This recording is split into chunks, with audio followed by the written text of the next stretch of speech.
Muy buenas tardes.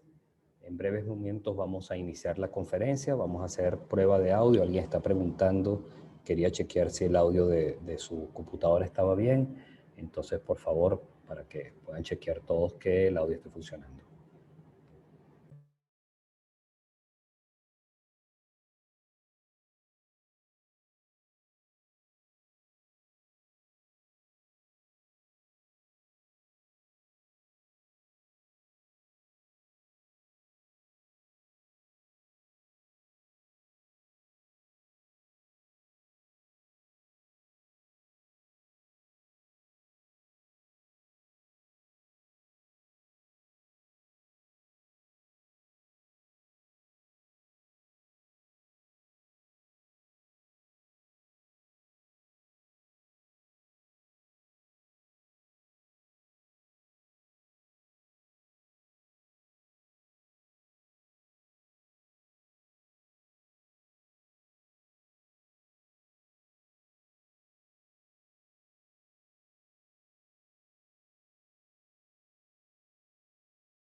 Bienvenidas a todas las personas que se han ido integrando. Todavía tenemos algunas personas en sala de espera. Vamos a darle ingreso para comenzar con la presentación del día de hoy. Gracias.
Estamos solucionando un tema técnico, por favor, ya vamos a iniciar. Gracias.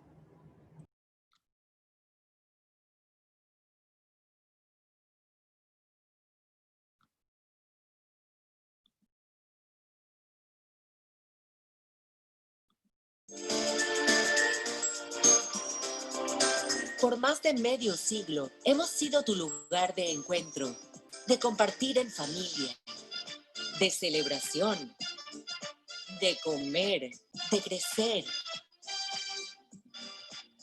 de aprender, de ejercitarte, de recreación y esparcimiento. Y nos tocó hacer una pausa.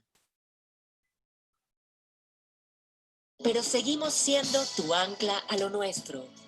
Nos necesitamos. Hebraica te necesita.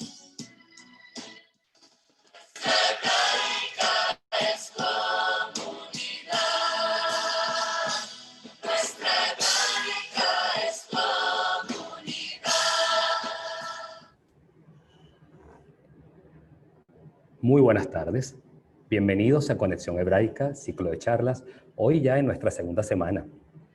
Tenemos ya 112 personas y varias personas en sala de espera, así que estamos muy contentos de la tarde de hoy. Hebraica, en su búsqueda continua de seguir siendo tu casa, se reinventa, aún en estos momentos tan complejos como los que estamos viviendo. Es por ello la creación de este espacio virtual, que iniciamos el martes pasado teniendo una maravillosa acogida por parte de ustedes y comprometiéndonos aún más a continuar seguir innovando. Conexión Hebraica ha sido creado para compartir conocimientos, cultura y aprendizaje de la mano de ilustres conferencistas nacionales e internacionales que nos regalan un espacio de su tiempo para entregarnos aquello en lo que llevan tantos años preparándose, trabajándose y profesionalizándose. Todos los martes a las 6 de la tarde hora Venezuela, este será el punto de encuentro en el que nos moveremos en temas de actualidad, en temas históricos, entre muchos otros. Ya tenemos confirmadas las próximas 3 charlas para todos ustedes. Al finalizar la jornada de hoy, le estaremos anunciando para que puedan programar su tiempo y además nos ayuden a rodar la voz para que nuestros amigos, nuestros familiares, allegados puedan disfrutar de Conexión Hebraica. Incluso tendremos charlas para jóvenes, que seguro los que no somos tan jóvenes de edad, pero sí de espíritu, vamos a disfrutar también enormemente. Antes de hablar del ponente de hoy, quiero tomarme unos segundos para hacer llegar, en nombre de la Junta Directiva del Centro Social, Cultural, Deportivo y Religioso Hebraica, de todos sus trabajadores, nuestras más sentidas palabras a Anabela, Rita, a Pía, a la señora Fira, a todos sus hijos políticos, nietos y demás familiares por el sensible fallecimiento del señor Marco Ligenski, Sirjón Olivará. El señor Marcos fue directivo comunitario, dejando huellas profundas en muchos aspectos de nuestra comunidad. Huellas que además siguieron y siguen sus hijas dentro y fuera de Hebraica, dentro y fuera del país, a quienes les deseamos que lo recuerden por siempre con alegría. Barú, Dayan, Aemet. Un fuerte abrazo para todas ellas. Bien, quisiera hacer algunas acotaciones para poder aprovechar aún más esta charla. Todos los micrófonos deberán estar en modo silencio, por favor. Eso permitirá que podamos escuchar mejor al ponente. La ronda de preguntas será cuando el conferencista termine su charla. Para ello, está habilitado desde ya el chat, donde ustedes podrán escribir sus preguntas, las cuales leeré al final de la charla. Si gustan y su usuario no lo indica a detalle, pueden colocar su nombre para que el conferencista pueda responderla de forma personal. Asimismo, como este es un espacio creado para ustedes, si tienen alguna sugerencia que nos permita mejorar o incorporar algunos temas nuevos, ponemos a su disposición el correo comunicaciones@hebraica.com.be. Repito, comunicaciones@hebraica.com.be. En estos momentos, bueno, de verdad que me siento muy feliz. En estos momentos ya tenemos conectadas 135 personas. Agrande la palabra de arriba. Sí, por favor, hay un micrófono por allí que está abierto, si lo pueden silenciar. Sí, ya tenemos conectadas más de 136 personas en estos momentos y seguro se van a ir incorporando más personas. Así que a todas las que no me escucharon desde un principio, sean nuevamente bienvenidos. Ahora sí, sin más preámbulos, quiero presentarle a nuestro ponente esta tarde. Él ha mantenido una doble carrera durante su vida. En el mundo académico es profesor agregado del IESA, del cual fue su presidente.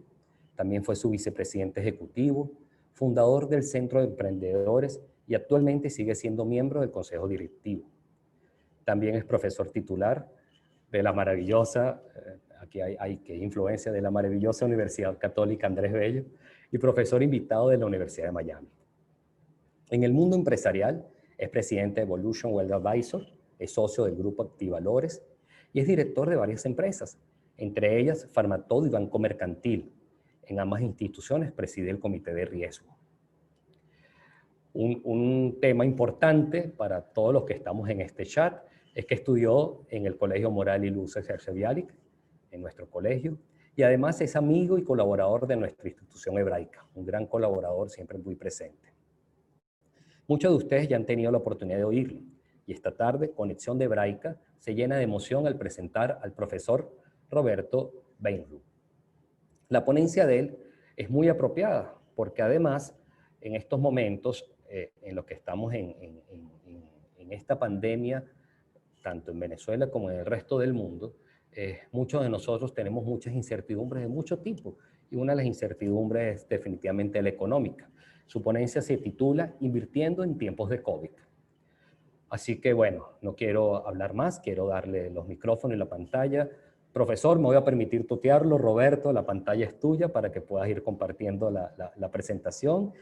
Y bueno, y nos vemos al final de la charla.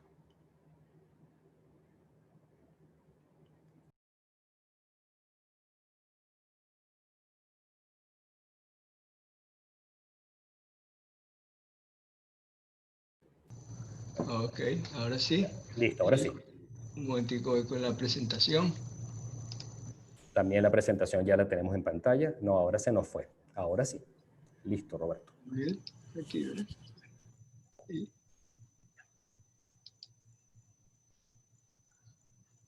No la veo aquí. Un segundito, estoy buscando el share. Aquí está. ¿Ustedes la ven? Perfecto. Bueno, yo no, pero vamos a verla por acá. Un segundito. Ok, ahora sí, ¿verdad? Listo. Ok. Tenemos aquí Perfecto. la presentación. Bueno, muchísimas gracias. Bueno, un gran honor estar con ustedes hoy. Hebraica es el centro de gravedad de la comunidad, y para nosotros los que estamos afuera, aunque yo voy con mucha frecuencia, es el centro de gravedad del corazón nuestro y cómo nos atamos a la comunidad tan especial que seguimos teniendo en Venezuela. Vamos a hablar de invertir en tiempos de COVID. Eso es bien complejo, y el COVID ha hecho muchos cambios en la vida de cada uno de nosotros. Por ejemplo, probablemente muchos de ustedes están como los de la foto, viendo esta presentación, que se le ve la cara y alguna ropa arriba, y abajo, como ustedes ven. Aquí hay cambios tremendos. Nadie esperaba esto. De hecho, por pura casualidad y por hablar con mi hermano, que es médico, uno de mis dos queridísimos hermanos, que es médico, en diciembre, yo le pregunté, oye, ¿qué te preocupa? Todos los diciembres yo hago una cartica, y Bernie me dijo, la verdad me preocupa una pandemia. Y yo, bueno, ¿qué es una pandemia? Bueno, y dijo, mira, esto no tienes idea el temor que me da a mí, por ejemplo, el tema de la gripe aviar, pero afortunadamente se quedó, o el ébola y el impacto que puede causar, y me daba ejemplos del año, principios del siglo, cuando hubo la famosa situación similar a esta, o las oleadas de muertes que hubo en Europa con la peste negra y todas estas cosas. Y lo escribí en diciembre y se me olvidó. Después, regresando a diciembre, bueno, leo que se hablaba de una pandemia, pero realmente era sencillamente para decir, bueno, es bueno invertir en el área de productos médicos. ¿Por qué? Porque el mundo es más longevo, porque hay más dinero en el mundo, y de paso porque puede haber una cuestión que se llama una pandemia. Pues vino, y vino de una forma brutal. en febrero, aunque ya existía en China y ya se sabía por allá que la había, aquí estábamos siendo muy inocentes pensando que eso no iba a venir como el tema de la pandemia anterior, que es la gripe aviar, que no se volvió en una pandemia, pero pudo haberlo sido. Y de repente viene el bombardeo salvaje de un enemigo invisible que hace que de la noche a la mañana, qué sé yo, 20% de la población de los Estados Unidos pierda sus empleos, que la economía del mundo caiga 20 trillones de dólares. Los mercados, 20 trillones de dólares es el tamaño de toda la economía americana de los Estados Unidos. 20 trillones de dólares y así unos números increíbles, sin una respuesta y con un índice de mortandad impresionante. El desempleo, la pérdida en los mercados generalmente reflejan pánico, y el pánico se refleja en ir corriendo hacia activos que se consideran más seguros. Efectivamente, el oro para algunos, el efectivo para otros los bonos del Tesoro americano. Saliendo dinero como loco de los mercados.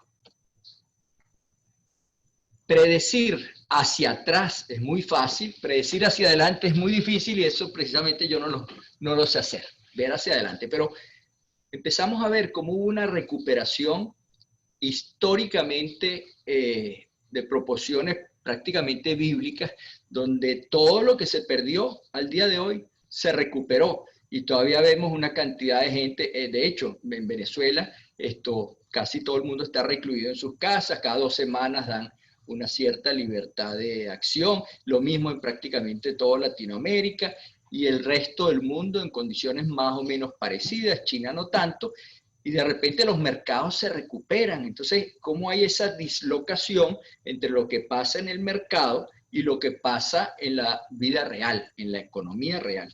Y aquí tenemos en economía, digamos, 3 tipos de índices. Uno, que es un índice que llamamos tardío. Por ejemplo, las utilidades de las empresas están reflejando lo que pasó el periodo anterior. Otros son índices coincidentes. El número de empleados en un momento dado es el número de individuos que necesita la economía en este momento. Si necesitas recoger una cosecha, pues contratas hoy, no los contrataste hace un año o no los vas a contratar dentro de 6 meses, los contratas hoy. Lo mismo con los elementos de producción. Pero por último está lo que predice. Entonces, ¿qué cosas predice? Por ejemplo, el índice de construcción de nuevas casas está diciendo cuál es el sentimiento de los constructores porque están introduciendo permisos de construcción en este momento para que dentro de X tiempo, 2 años, 3 años, año y medio, tengan el producto terminado. Esto es un índice que predice. Otro de ellos es la bolsa. La bolsa está diciendo lo que el mercado percibe, qué es lo que va a suceder en términos de utilidades, en términos de flujos de caja, en términos de ganancias de la empresa. Y los mercados en forma agregada, no separados, pero están diciendo que la cosa va a estar muy bien, porque de alguna forma los índices se recuperaron todos y ya venían de crecimientos históricos. Venimos de lo que se llama el bull market o el crecimiento más pronunciado en la historia de la bolsa. Desde el 2008 al día de hoy. No ha habido un rally más largo que este. Y sin embargo, salimos a la calle y vemos este desastre. Estos restaurantes quebrados, centros comerciales de las calles medio cerrados, una cantidad de gente todavía desempleada, las líneas aéreas medio vacías, aunque pareciera que están llenas, pero apenas el 30% de los vuelos se está realizando, los cines vacíos, los bares vacíos, las líneas de crucero vacías, y por el otro lado los números tan buenos. Entonces, ¿a qué se puede, por qué este efecto tan extraño? Entonces, en primer lugar, el FED, o sea, el gobierno federal, y voy a empezar por los Estados Unidos y después voy a seguir ampliando, de los Estados Unidos, le metió a la economía algo así como 5 trillones de dólares. de un solo golpe. Esto es hablábamos hace un ratico que la economía es de 21 trillones, pues le metió 5. Eso no ha existido nunca en la historia y la forma tan rápida como ocurrió. Y de hecho, en este momento, la pelea entre republicanos y demócratas es si le agregan $1 trillón más o 3 trillones de dólares más, dependiendo del partido de gobierno o el partido demócrata. Entonces, cuando hay esa cantidad de liquidez en el mercado, pueden ocurrir varias cosas. Una, que se queda en cash, otra, que van buscando activos. Pero el problema es que, por ejemplo, el mundo de los bonos, el mundo de la renta fija, las rentabilidades, seguramente muchos de ustedes que están familiarizados con estos términos, son prácticamente cero. De hecho, el 30% de los bonos soberanos del mundo rinden negativo en este momento. Eso quiere decir que usted pone €1 y recibe dentro de un tiempo 0.97 centavos de euro. Pone $100 y recibe $99. Entonces es una opción que mucha gente no quiere. En real estate o bienes raíces, pues hay áreas de la economía que sí están prosperando. Por ejemplo, el de las viviendas unifamiliares urbanas. ¿Por qué? Porque la gente siente que en ese tipo de viviendas tienen más libertad de acción. Pero en condominios, en los centros de las ciudades, pues están comprometidos, los centros comerciales están comprometidos, todo el tema comercial está comprometido, el tema de las oficinas, donde ya se ha empezado a percibir que el trabajo se puede hacer desde la casa, y esto ha sido un catalizador para muchas cosas, y una de ellas es esta, que evidentemente el calor humano hace falta, pero la tecnología ha sido un puente ante la falta de esta alternativa, y el hombre tiene esa capacidad de adaptación rápidamente para tratar de seguir su vida de la mejor forma posible, y entonces tenemos de repente que no hay muchas alternativas de inversión. Bueno, la bolsa es una de ellas. Entonces, algo que justifique, o en parte que se justifica este gran rally, también tiene que ver con falta de alternativas. Que yo voy a tratar de no hacer comentarios políticos en este chat, pero quizás es lo que está pasando en muchas partes, que se vota no a favor de uno, sino en contra del otro, ¿no? Aquí, a falta de buenas otras alternativas, pues puede ser que la bolsa sea una. También los mercados esperan que haya una vacuna. Los mercados esperan que haya un regreso a la normalidad en muy corto plazo. Es decir, que este año haya una vacuna y que por lo menos esté disponible para los países del primer mundo en el primer semestre del año que viene. Entonces, que se restaure la situación económica. Aquí estábamos hablando antes de que los Estados Unidos imprimió una cantidad de dólares y lo tiró a las economías. Eso también lo puede hacer Europa, y de hecho lo hizo Europa, y eso lo puede hacer Japón. Estos son países que tienen moneda de reserva, moneda que otros países utilizan en sus reservas internacionales, así como utilizan el oro. Pero, por ejemplo, en Perú o en Argentina, ellos no pueden emitir papeles en dólares y tener la seguridad que van a honrar esa deuda, porque ellos no pueden imprimir dólares. Entonces, cuando están sacando papeles de renta fija en dólares, pues tienen que pagar unas primas muy importantes. Entonces aquí empieza a haber una diferencia estructural y muy importante entre aquellos países que tienen emisión de moneda de reserva y aquellos países que no la tienen. Entonces, esa separación del primero y del tercer mundo, lamentablemente, se hace más evidente. Y más lamentablemente aún, con Latinoamérica aún peor. Probablemente va a ser el sector del mundo más afectado. Porque en Asia la cosa está distinta, está mucho mejor.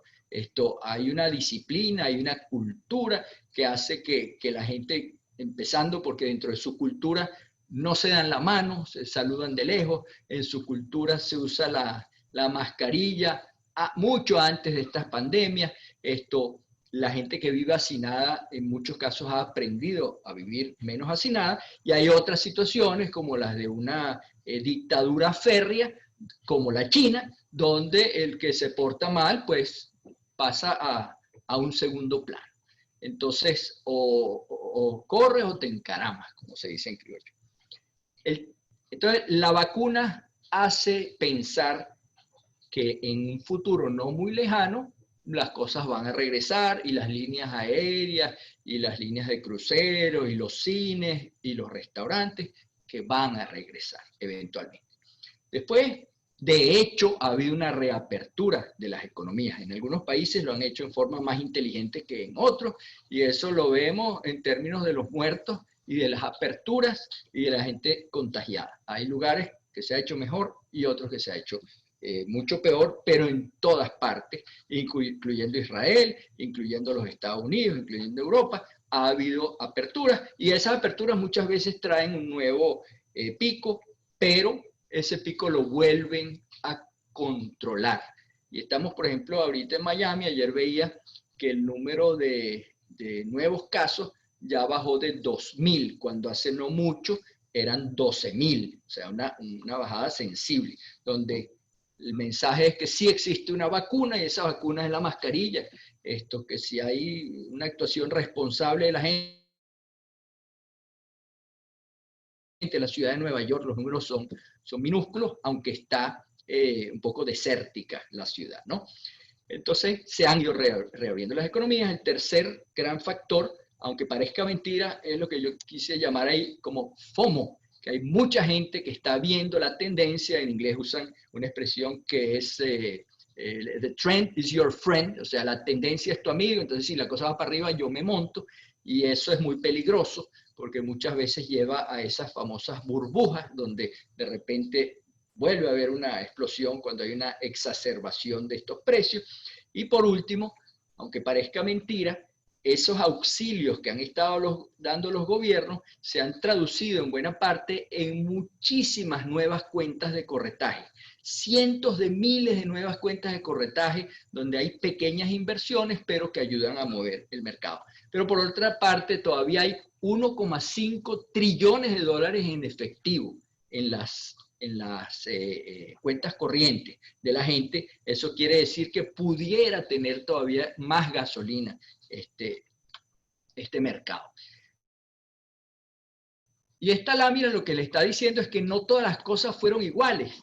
La energía está casi 40% abajo todavía. El sector industrial está abajo. El sector financiero está casi 20% abajo. Los utilities, bueno, el real estate, como dijimos, está abajo, y todavía las bolsas europeas y muchas otras bolsas están abajo.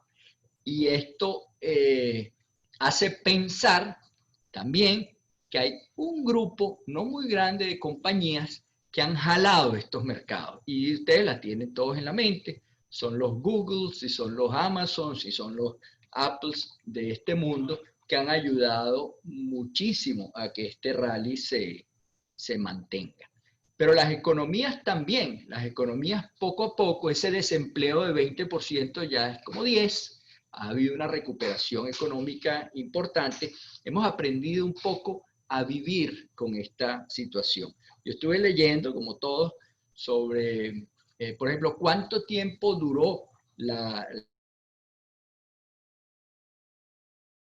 peste negra en salir de Europa, y fue siglo y medio. O sea, 150 años desde que empezó hasta que se erradicó. Aquí tenemos la percepción y el deseo de que sea muchísimo más rápido. Y ahora vamos a ver cómo invertir. Lo primero, yo les diría que hay que definir cuáles son las necesidades de uno, los deseos y los sueños. Las necesidades las hay que cubrir. Y necesidades significa en cada caso otra cosa, pero evidentemente es comida, vivienda, educación, educación es súper importante. Pero después hay los deseos. Oye, yo deseo hacer un viaje al año, yo deseo hacerle un regalo de vez en cuando a los nietos. Y hay los sueños. Y los sueños a veces son los que mueven ese impulso para ir más allá. Pero lo primero es tener claridad de cuáles son los gastos de uno, cuáles son las aspiraciones de uno, porque cada caso es un caso especial. Hecho esto, uno debería definir el perfil de riesgo que uno está dispuesto a aceptar. Hay gente que, por ejemplo, con esta pandemia, cuando se lanzó y cuando se evidenció estas caídas, llegaron y corrieron a irse a cash, posiblemente en el peor momento de la historia, donde o el 2008 fue otro ejemplo, o el 2002 fue otro ejemplo. Cada ciertos años hay una de estas recesiones muy fuertes y la actuación de cada una de las personas depende de cómo vaya a ser su resultado en el tiempo. Aquí estamos tratando de mandar un mensaje de disciplina. El verdadero dinero, la gente lo hace en sus propias inversiones y en su trabajo, en la concentración del riesgo, donde muchas veces tienes una empresa y reinviertes y reinviertes y vuelves a reinvertir y vuelves a reinvertir, y eres una persona todavía joven que sabe que si la cosa va mal, todavía te puedes levantar y todavía puedes regresar a trabajar hasta que llegue un punto que tú dices, oye, ahora tengo que ir acumulando, déjame diversificar el riesgo. Nuestro Talmud, nuestra tradición milenaria, habla de diversificación del riesgo, ¿no? Y yo no soy ninguna autoridad religiosa, pero es uno de estos aprendizajes que tenemos siempre en el mundo financiero, la diversificación, pero tiene que ser ajustada al riesgo. Entonces, entender cuál es el riesgo. Aquí hay un chart, una gráfica, no sé cómo se llama, esto que podemos hacerla de 1000 formas, pero esto se llama un quilt chart o una cobija de retazos, que lo primero habla de los años 2005, 2006, podríamos habernos ido 100 años atrás y es igualito, hasta las últimas dos columnas. La penúltima es el resultado anualizado de los promedios de todo lo anterior, en este año, en este caso 15 años, y la de la derecha es la volatilidad asociada a esos resultados. Volatilidad es una medida del riesgo. No es la mejor medida porque todos somos capaces de aceptar volatilidad hacia arriba. O sea, la cosa va bien, todos somos felices de aceptarla y nadie se va a quejar, uy, qué volátil está porque hoy gané 10% más. La volatilidad es hacia abajo, la que tenemos que saber tolerar. Cada uno, no importa lo que dice cada una de las cosas, pero cada color es otro tipo de activos. Entonces, por decirles algo, el morado, que le fue buenísimo el primer año, el segundo y el tercero, ven morado de primero en el 2005, morado de segundo en el 2006 y morado de primero en el 2007, pero ya lo ves de último en el 2008, donde perdió 53%. Cada una de estas cosas es otra cosa. La línea blanca o el portafolio blanco se construye de sencillamente invertir un bolívar o un dólar en cada una de las estrategias. Y como verán, el recorrido es mucho menos volátil. O sea, nunca es el mejor, nunca es el peor, pero los resultados no son nada malos. Y si te pones a ver los resultados asociados al riesgo, al final del día, son bastante aceptables. Entonces uno tiene que entender, cada uno de nosotros, cuál es su perfil de riesgo, porque mucha gente tiene memoria muy selectiva, se acuerda solamente de las veces que ganó dinero en el casino o en las acciones, pero se olvida de las otras que perdió, y eso es algo muy natural. Eso se estudia en una materia que se llama finanzas del comportamiento, que es una mezcla de psicología con finanzas. También hay economía del comportamiento, donde, bueno, la memoria le dice a uno que ganó mucho dinero en tales cosas y se olvidó dónde perdió. En este caso, lo que estamos buscando es en qué nivel de confort de riesgo nos sentimos para ver, porque evidentemente si yo supiera cuál es el activo que le va a ir mejor, pues siempre escojo el de la fila de arriba. Pero yo no tengo esa habilidad y conozco a muy poca gente que tenga esa habilidad de saber exactamente, bueno, este es el año de los bienes raíces, el año que viene es de las acciones de baja capitalización, el tercero es de los commodities, el cuarto es de las economías de los mercados emergentes. Y entonces el gran reto que tienen los inversionistas es y voy a usar la moneda $100 porque casi todo el mundo piensa en dólares, por lo menos de esta audiencia, y dices, bueno, vamos a empezar por el cash, y no es cash, es monedas. Entonces, ¿cuánto dinero voy a tener en cash? Y probablemente, o similar al cash, y probablemente va a ser para atender mis necesidades de los próximos X meses o X años, y en qué denominación las voy a tener. Entonces, la primera decisión, voy a tener 5% en cash, y de ese 5%, el 80% va a ser en dólares, y el 10% va a ser en euros, y el 5% en yenes, y el otro 5% en renminbis o yuanes. El segundo tema va a ser la renta fija. Entonces, aquí la pregunta es, ¿qué calidad crediticia quiero yo tener en promedio si soy más propenso al riesgo y por ende a tener mejores rendimientos? Voy a tomar más riesgo y voy a asumir más dinero en esto. El segundo tema es qué duración va a tener ese portafolio. El tercero va a ser en qué geografías lo voy a tener. Voy a tenerlo en tales o cuales monedas. Es un análisis complejo. Renta fija es sencillamente que derivas de él un flujo de caja y tú no estás asociado a lo bien que lo haga la empresa, que eso serían los dividendos, sino a la calidad crediticia de la empresa, su capacidad de cumplir con esas obligaciones. El otro tema es el de las acciones. Acciones pueden ser por regiones, por sectores, por estilos. Les es muy natural el área de la tecnología. Bueno, eso representa el 25% más o menos de todas las acciones en la Bolsa de Valores de Nueva York. El 25% en valor representan las tecnológicas, pero hay muchísimos, hay primero 11 sectores y después hay una cantidad de subsectores, y dentro de los subsectores hay más subsectores. Para darle una idea, un sector es banca o financiero, y dentro del sector financiero abajo tienes bancos regionales, compañías de seguro, tarjetas de crédito, bancos comerciales, etcétera, etcétera. Entonces, por último, hay el mundo de las inversiones alternativas. Ahí están las deudas privadas, las inversiones en las empresas de ustedes, lo que se llama ahí private equity, los hedge funds, los commodities o materias primas. Hay que tener análisis de liquidez. ¿Cuán líquida es la inversión? ¿Cuál es el riesgo que hay por detrás? Y sobre todo, hay que analizar el riesgo en forma global, no solamente en forma individual, sino en forma agregada, para entender bien dónde estamos parados. Fíjense lo que pasa a la gente que se pone muy nerviosa con los mercados. La barra gris es cómo terminó el año la bolsa en cualquiera de esos años. Por ejemplo, en el año 80 terminó 26% arriba.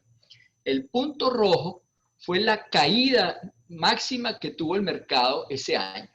Ese año donde terminó en 26% arriba, hubo un punto que estuvo en menos 17%.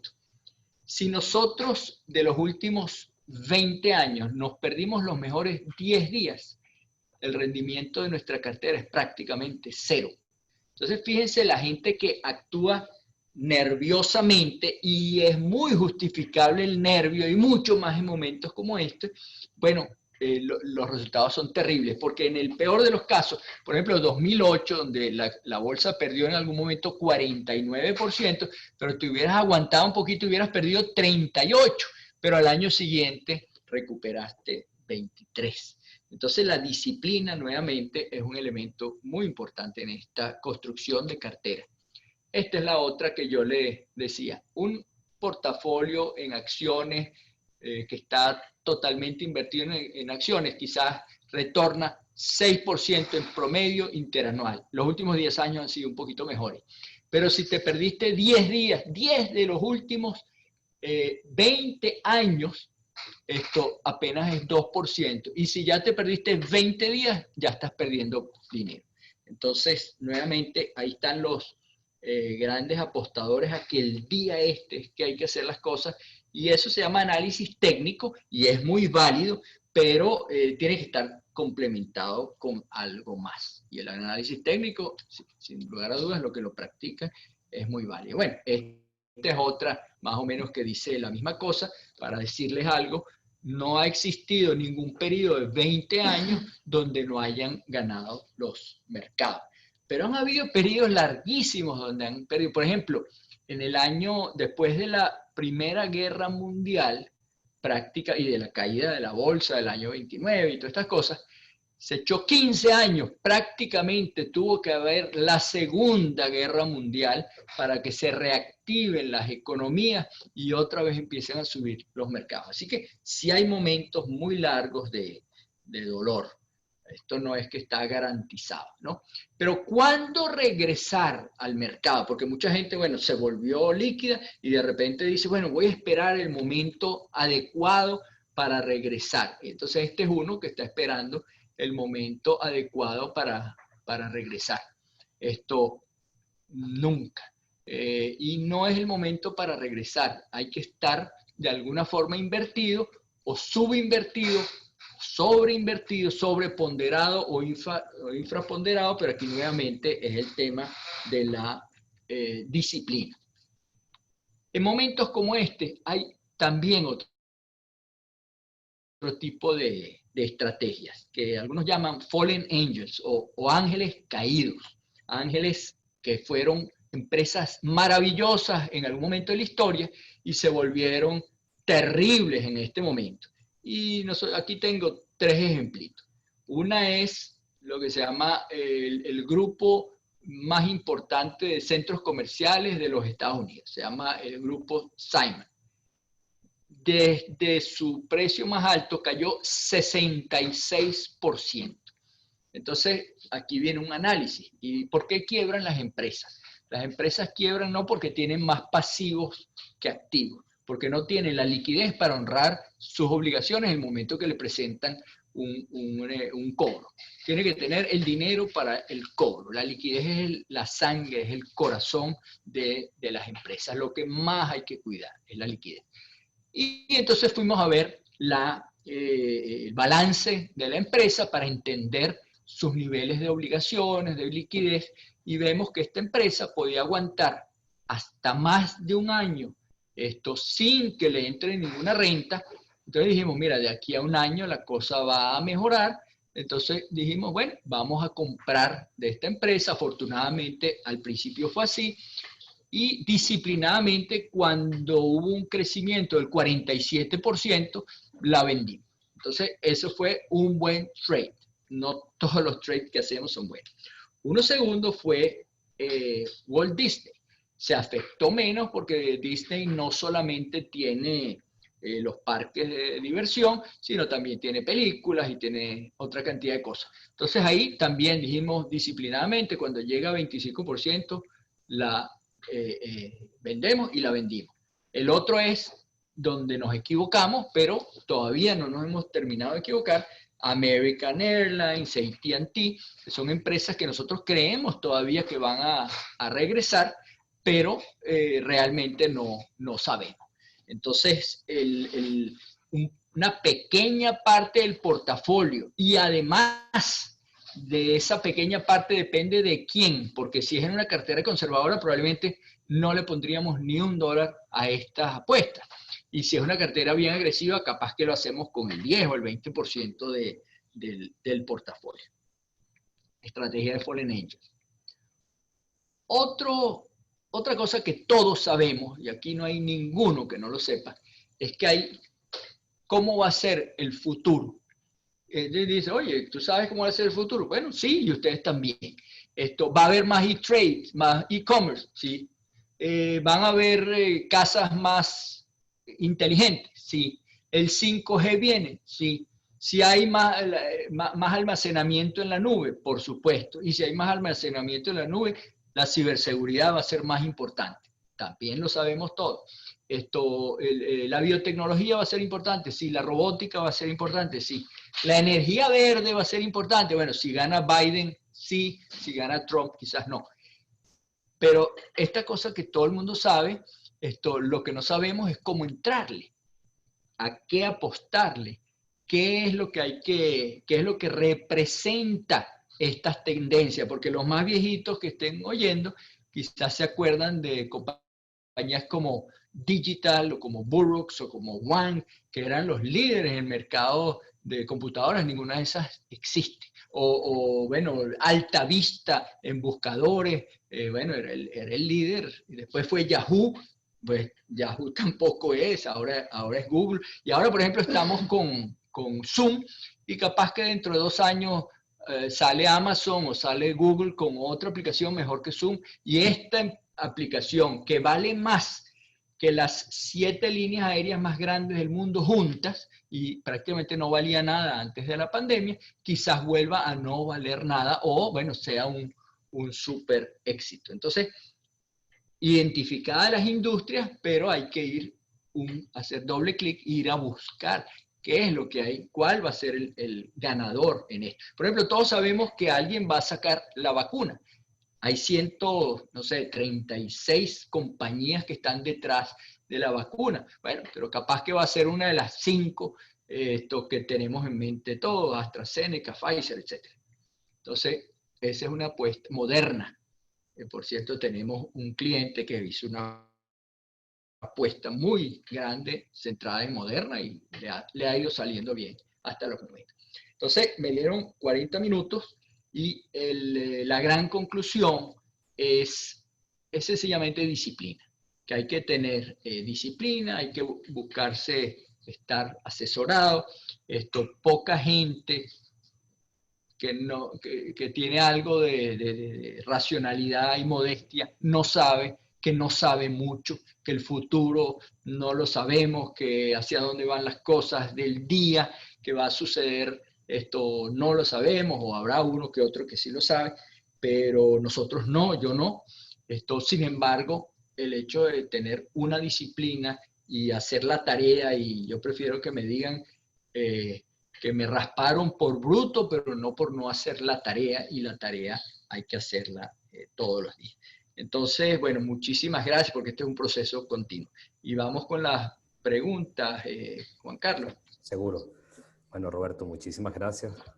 Muy interesante toda la charla. Yo me quedo con esta lámina al final, y me voy a robar, porque ya habían hecho una pregunta antes que yo, pero bueno, voy a robarme el privilegio de que tengo el micrófono abierto, porque casualmente la semana pasada escuchaba yo una charla sobre las personas, toda la nueva generación, que es la generación alfa, que son todos estos niños ahora, chamos, que están entre 8 o 9 años, que son netamente tecnológicos.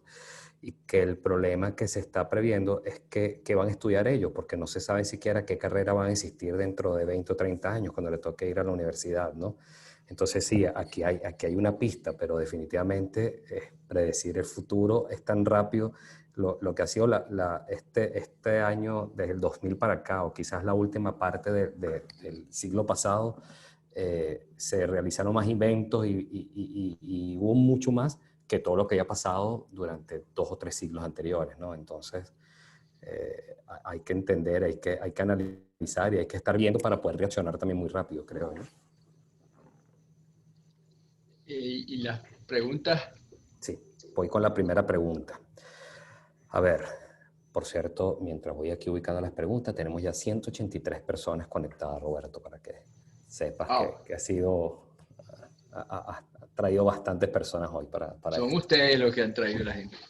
Bien, a ver, Sergio Batikov pregunta: dentro de este desequilibrio sobre el universo de los bonos tradicionales, no disponen la velocidad de recuperación. Entonces debiera salir un fortalecimiento a los fondos Edge, es decir, en otras palabras, los bonos en apalancamiento a mediano plazo. ¿Es correcta esta variante?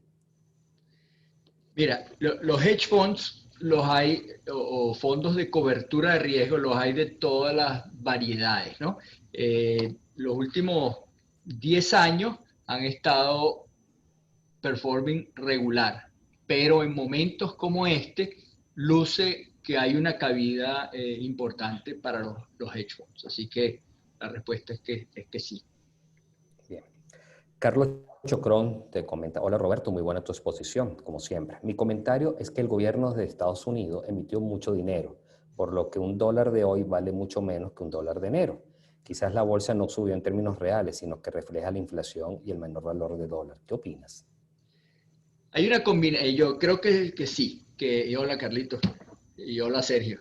Hay una combinación de eso. Realmente hay más valor en algunas empresas, de verdad. Por ejemplo, tú ves Amazon, para dar un ejemplo, sin lugar a dudas se ha incrementado muchísimo su facturación. Los adoptadores tardíos como yo, que no usábamos cosas como Instacart, probablemente ahora sí los estamos usando. Las cuentas de Netflix se han incrementado muchísimo. Así que esas son empresas que realmente tienen más valor. Ahora, ¿cuánto más valor? Bueno, esa es una gran incógnita. Como lo comenté y lo comenta Carlos, al haber tanta liquidez y tan pocas opciones, y para hacerlo muy sencillo, si estamos este grupo que tiene 184 personas en un salón y hay una manzana y a cada uno de nosotros nos dan $1, pues esa manzana vale $1. Si a cada uno de nosotros nos dan $1 más, pero solamente hay una manzana, esa manzana pasa a valer $2, que es lo máximo que yo puedo. Entonces, si no hay más servicios y productos y hay mucha más masa monetaria, pues evidentemente, y esto es keynesiano, hay la propensión a mucha más inflación. Sin embargo, oye, bien complicado que en un momento como este un restaurante vaya y te suba los precios o que te suban el alquiler. Entonces hay una combinación de recesión que está reteniendo un poco esa inflación, pero sí en muchas de estas acciones puede ser que porque no hay otras alternativas. Fíjense las locuras, ¿no? En un día Apple subió de precio más de lo que vale todo JP Morgan, que es el banco de mayor capitalización del mundo. En un día, más que la organización JP Morgan. Así que sí hay excesos en algunos temas. Ahora, habría que entender los fundamentales de cada una de estas compañías, a ver si verdaderamente hay demasiado exceso o no. No me extrañaría que veamos una corrección. No creo que una recesión del tamaño de la que vimos, porque ya vimos, esa sí es una película que ya está vista, que es cómo va a actuar el Fed. Y ya sabemos, el Fed y el Banco Central Europeo van a inyectar otra tonelada de dinero, porque ya lo hicieron. No es que viene una nueva etapa de cómo van a resolver las cosas. Y esto es una receta todavía de Ben Bernanke del 2008, que se demoró bastante en entender y hacer, y ahora era un paquete que ya estaba en una gaveta y bueno, salió y lo aplicaron en la forma más rápida que se ha hecho en la historia. A ver, algunos comentarios. Susi Blad, excelente Roberto.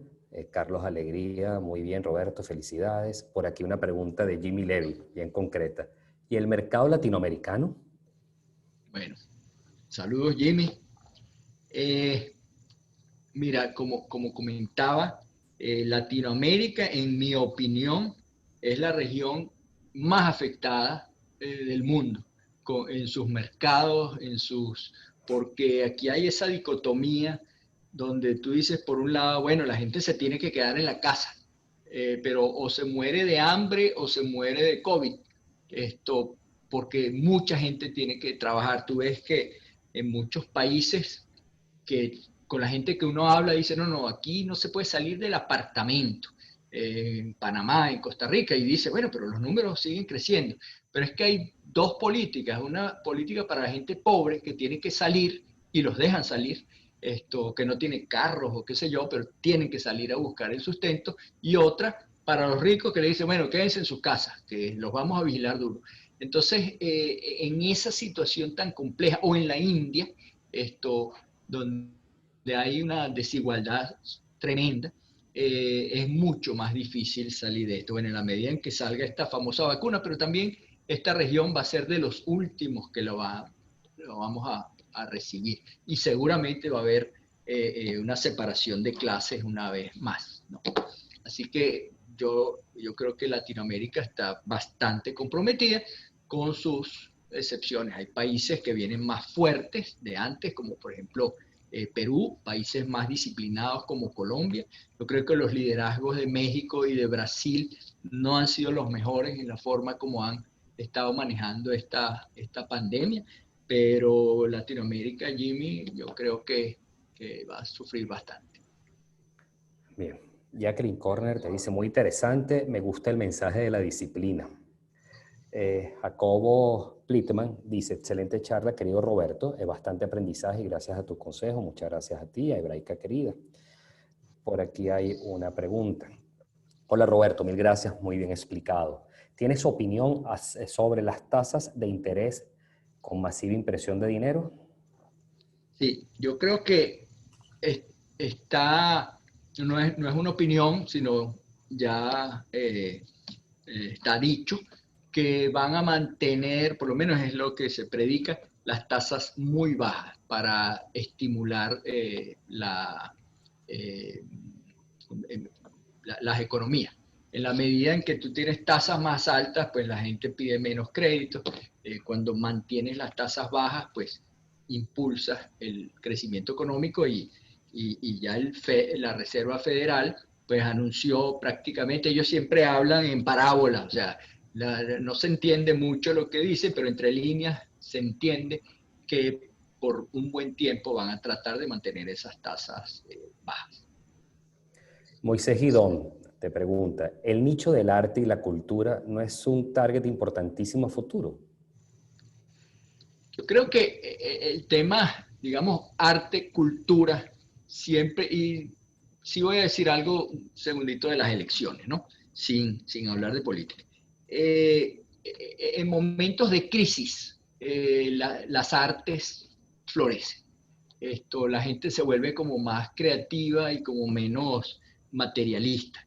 Así que, no sé, desde el punto de vista de inversión, porque evidentemente se percibe muchas veces como un lujo, son momentos donde el lujo son temas de hablarlo en oportunidades más allá. Cuando yo hablaba al principio de necesidades, deseos y sueños, pues quizás el sueño es como inversionista meterse al arte, pero los resultados históricos de las inversiones en arte, si están diversificadas, porque si escogiste el artista adecuado, pues quizás te va buenísimo, o lo pierdes todo. Entonces ahí es otra cosa dentro de estas cosas que hay que saber, que hay que asesorarse. Y bueno, sí creo que dentro de la diversificación, pues el arte tiene su parte. Jaime Cases te dice, excelente presentación, muchas gracias Roberto, saludos desde México. Esto es lo bueno de esto virtual, ¿no? Podemos estar conectados. No entiendo el apellido. Schifter, creo que es. Muy interesante tu presentación. ¿Cuál es tu opinión en invertir en oro, Rosita? Mira, el oro, ¿qué es el oro primero? Es un commodity, es un instrumento de pago, es un material para hacer joyas, es un material para hacer piezas industriales. Bueno, el oro es todo eso, pero en momentos de pánico es un refugio. Por lo menos en la mente de la gente, pues se siente mucho más tranquilo teniendo oro. Entonces el oro ha tenido un rally muy importante desde $1,200 la onza a más de $2,000 la onza. Y el oro estaba dormido. El oro cuando las cosas están tranquilas, está muy dormido. Entonces mientras el gran rally que hubo, que les hablaba del 2008 para acá, el oro no hizo gran cosa. Pero los últimos meses, pues el oro ha sido de las inversiones favoritas para mucha gente como inversión refugio. Y eso es lo que es el oro. Si ustedes ven la cantidad de oro que de verdad hay en el mundo, todos conocen la piscina hebraica, pues no llena la piscina hebraica el oro de todo el mundo que se ha sacado en toda la historia. El oro tiene mucho más oro en papel que en físico. Hay muchísima gente que tiene un certificado de oro y debajo no hay nada. Así que ahí también hay un tema que discutir. Por aquí hay varias preguntas.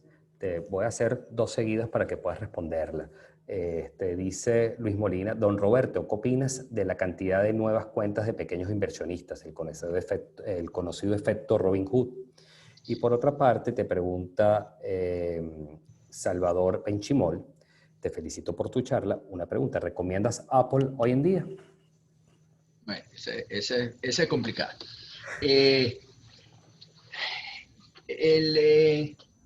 Perdón, la primera pregunta se me olvidó, Sí, disculpe. claro. ¿Qué opinas de la cantidad de nuevas cuentas de pequeños Sí, el efecto inversionistas? Robin Hood. Así Bueno, es. para los que no saben, Robin Hood es una de estas compañías donde se tradea de gratis, ¿no? Ustedes saben que el gobierno americano y muchos otros gobiernos han estado dando un dinero semanal, $600 a la semana en algunos casos, ahora se bajó a 300, en Europa se da dinero, incluso en varios países de Latinoamérica se da algo de dinero. Curiosamente, mucho de ese dinero se ha ido a pequeñas cuentas. Y fíjense que, por ejemplo, los casinos no han estado operando en estos tiempos, como ustedes saben. Muchas de esas apuestas que se hacían en los casinos, pues se están haciendo en la bolsa. Así que sí tiene un impacto, aunque en el agregado, pues los números no son increíblemente grandes, pero al margen, pues sí agregan volatilidad y sí agregan falta de claridad de los valores. Y ahí voy con la respuesta de Apple. Ustedes saben que para hacer una valoración fundamental de una compañía es como si ustedes mismos fueran a comprar la compañía. Entonces, ¿qué es lo que ustedes ven cuando van a comprar una compañía? Bueno, principalmente el futuro de los flujos de caja que va a generar esa compañía o el futuro de las utilidades que se piensa que va a dar esa compañía y cuántas veces o cuánto tiempo en forma más sencilla uno está dispuesto a esperar para recuperar esa inversión. Entonces, bueno, había que analizar mucho más profundo Apple. Ahora, Apple es una empresa gigantesca que habrá que ver los nuevos proyectos que tenga y el análisis tiene que ser mucho más profundo para uno dar una opinión. Yo tendría Apple en mi portafolio, sin lugar a dudas, y de hecho, cualquiera que tenga cualquier índice que tenga que ver con la bolsa, aunque no lo sepa, tiene Apple.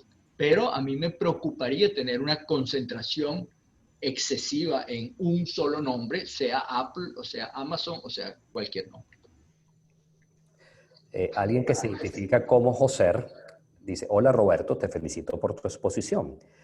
Por favor, opines sobre el IBEX, específicamente la banca Santander y BBVA, que está a niveles de los años 90. Pero como les dije, le mostré en la gráfica, todo el tema financiero está muy mal. O sea, los bancos están valorados muy mal. ¿Por qué? Bueno, porque se percibe que van a haber muchas quiebras, entonces que los bancos no van a poder cobrar.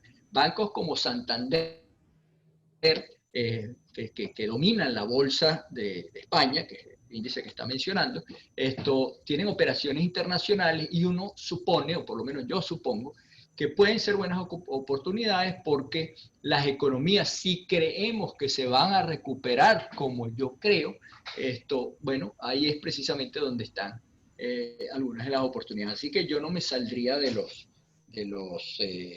sistema financiero en general. Quería hacer un pequeño comentario que no hablamos de las elecciones americanas y tienen un impacto porque hay sectores de la economía que si gana Trump, se van a beneficiar y otros que se van a perjudicar. Y lo mismo con Biden. Hay sectores que son mejor percibidos si gana Biden y hay sectores que están peor percibidos. En política nada está escrito y la brecha se ha ido cerrando. A medida que se acerquen las elecciones debería haber más volatilidad. Para darle un solo ejemplo, Biden favorece las energías verdes. Trump no le para las energías verdes. Son dos apuestas totalmente opuestas. Y entonces ahí tienes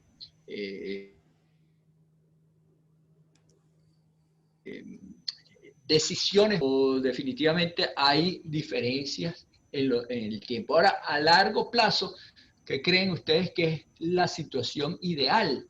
Aunque parezca mentira, cuando el gobierno central o el ejecutivo es de un partido y el Congreso es de otro, porque aunque es más difícil, pero cuando se toman decisiones son consensuadas. Y a más largo plazo, lo que hemos visto en la literatura es que las cosas van mejor cuando están los checks and balances, cuando hay uno que propone una cosa, otro otra, y hay una negociación central y por ahí se va. Y evidentemente no voy a decir a quién favorezco. Eso es otra cosa. Ese es algo muy importante, ¿no? No confundir las emociones con la razón. En este caso, yo puede ser que quiera uno u otro, pero es lo que yo creo que va a pasar, como debería actuar responsablemente, no como yo quiero que pase.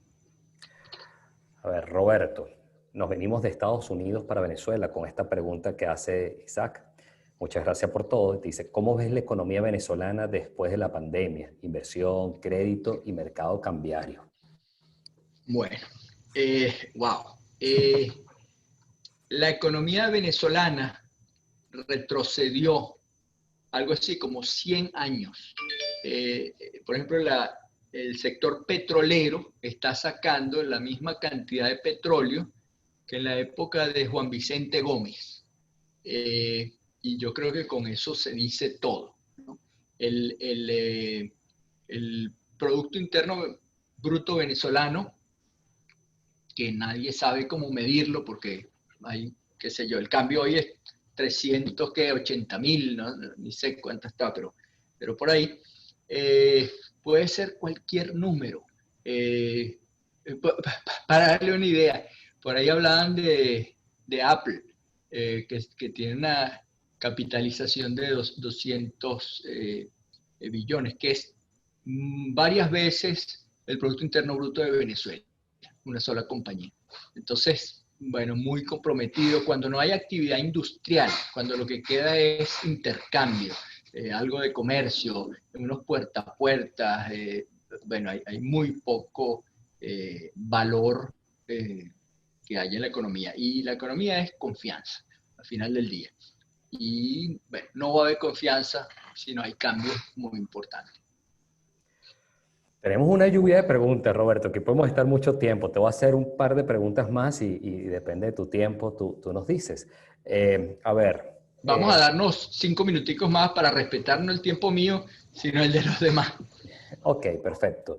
Te pregunta Clemente sobre qué piensas invertir en bienes inmuebles en Venezuela en este momento.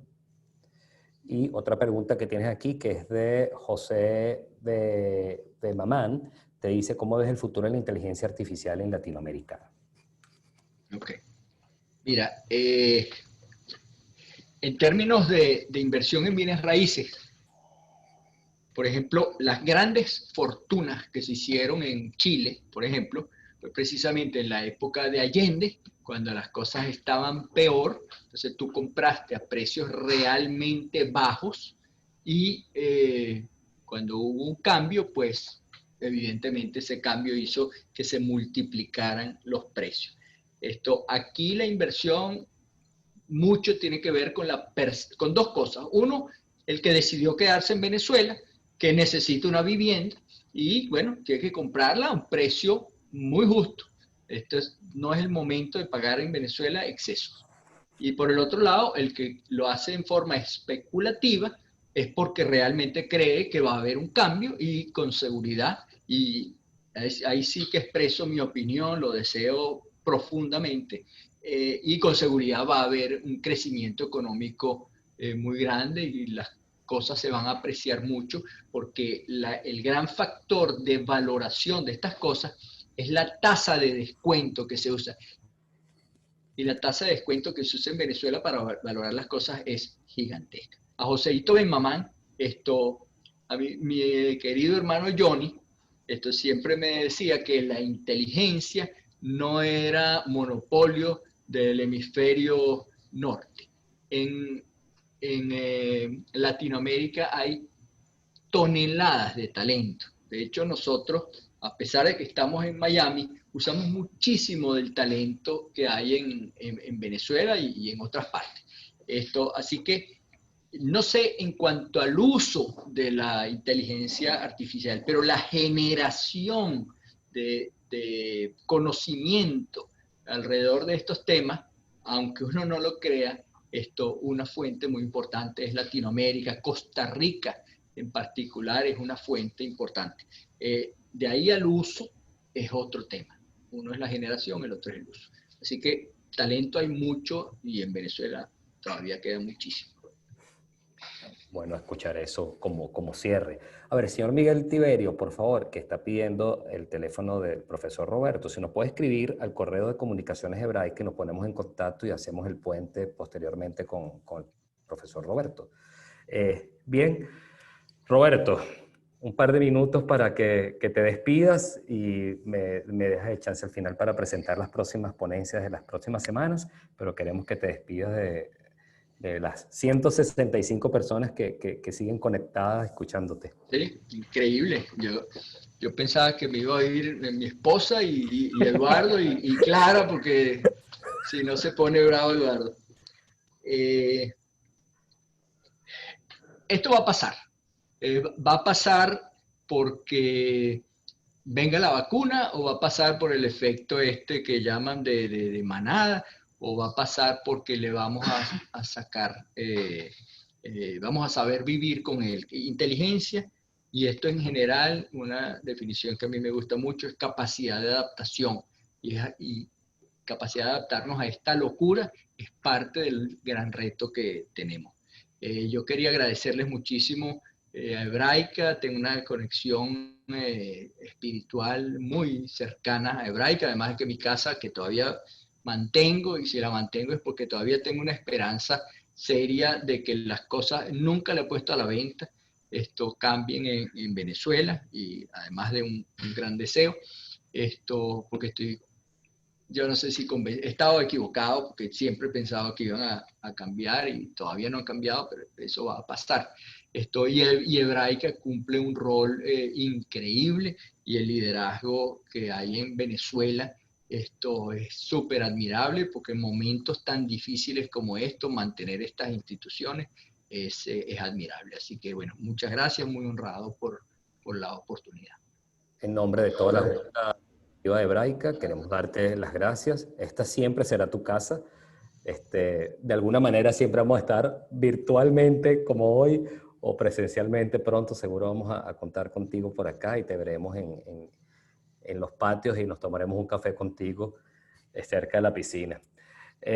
Voy a quitar ahorita la pantalla, vamos a dejar de verte a ti, vamos a proyectar, nuestro equipo técnico va a proyectar ahorita las próximas charlas para toda la audiencia que nos quedan, para que vayan reservando ya su tiempo. El próximo martes a las 8 de septiembre a las 6 de la tarde vamos a tener al doctor Sadi Benzaquén en manejo de la neumología y terapia en COVID-19. El martes 15 de septiembre, también a las 6, vamos a tener a Francis Criboy y a Michelle Merlin en educación en tiempos de pandemia. Y el martes 22 de septiembre al doctor Richard Páez con una charla que se llama La metamorfosis de Cenicienta a Vino Tinto. Así que ya tenemos el mes de septiembre completo con las próximas charlas y ya estamos preparando también las del mes de octubre. Le agradecemos a todas las personas que nos acompañaron hoy por estar presentes, por seguir viendo en Hebraica la casa que somos para todos. Y bueno, y nos encontramos nuevamente el martes que viene a las 6 de la, martes 8 a las 6 de la tarde, a través de esta vía. Esperen a través de nuestras redes la convocatoria para que puedan entrar. Muchísimas gracias, Roberto, nuevamente gracias. Y bueno, un abrazo. Saludos para todos.